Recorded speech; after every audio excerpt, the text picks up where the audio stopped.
مسند احمد میں یہ روایت ہے کہ ایک شخص رسول اللہ صلی اللہ علیہ وسلم کی خدمت میں حاضر ہوتے ہیں. یہ حدیث بڑے غور کے قابل ہے. اللہ سب سے پہلے کہنے والے کو اس پہ عمل کی توفیق عطا فرمائے. ایک شخص نے آ کر اللہ کے حبیب علیہ السلام سے اپنی سنگ دلی کا تذکرہ کیا. میرا دل بڑا پتھر ہے، نرم نہیں ہوتا، اس دل کی سختی کا کیا علاج ہے؟ ہمارے ہاں بھی یہ بیماری ہمارے اندر بہت کثرت سے ہے. اکثر پوچھتے ہیں جی رونا نہیں آتا، اللہ کے ذکر کے وقت دل نرم نہیں ہوتا، دل میں بڑی سختی ہے، گناہوں کی وجہ سے دل سخت ہو جاتا ہے. حدیث میں آتا ہے انسان ایک گناہ کرتا ہے اس پہ ایک سیاہ دھبا لگ جاتا ہے.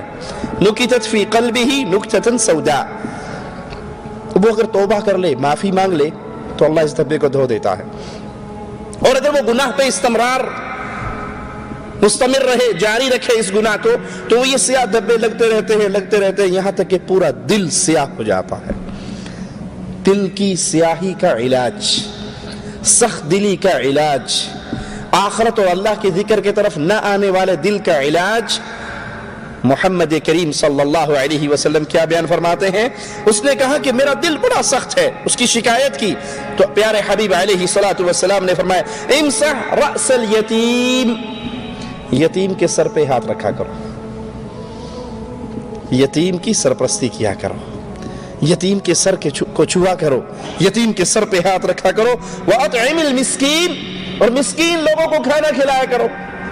دوستوں کو تو کھانے سب کھلاتے ہیں، رشتہ داروں کو تو کھانے سب کھلاتے ہیں، مالدار کو تو ہدیے تحفے تحائف کا تبادلہ ہر کوئی کرتا ہے. کیوں؟ بڑا آدمی ہے، اگر میں اس کے لیے 100 ریال کا تحفہ لے کے جاؤں گا تو جب یہ میرے گھر آئے گا تو 200 کا تو لائے گا. اس طرح رشتہ داریوں میں، پیار کرنے والوں میں اپنے برابر کے لوگوں کو لوگ کھانا کھلاتے ہیں، پیار و محبت کرتے ہیں. لیکن پیارے حبیب علیہ الصلوۃ والسلام فرماتے ہیں اگر اپنے سخت دل کو نرم کرنا چاہتے ہو تو یتیم کے سر پہ ہاتھ رکھو.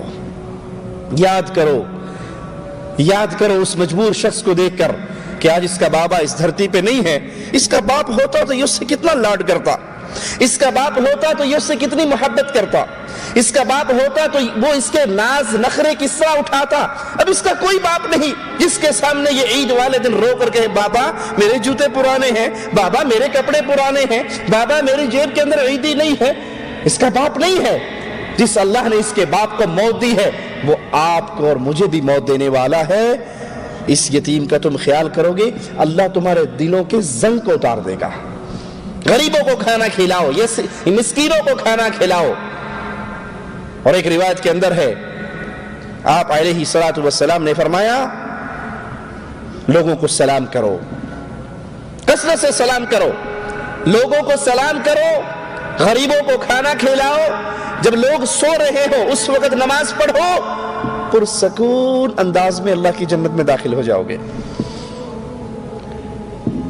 کتنا پیارا کلیہ ہے. ایمان ہو پلے میں، عقیدہ صحیح ہو، توحید کا فہم ہو، شرک اکبر نہ ہو، خرافات نہ ہو، بدعات کے راہ کا راہی نہ ہو، اور یہ عمل کرے، سلام کرے، فقیروں کو غریبوں کو کھانا کھلائے، اور جب لوگ سو رہے ہوں اس وقت اپنے رب کو راضی کرے، یہ مرے گا اور مسکراتا ہوا اللہ کی جنتوں میں داخل ہو جائے گا.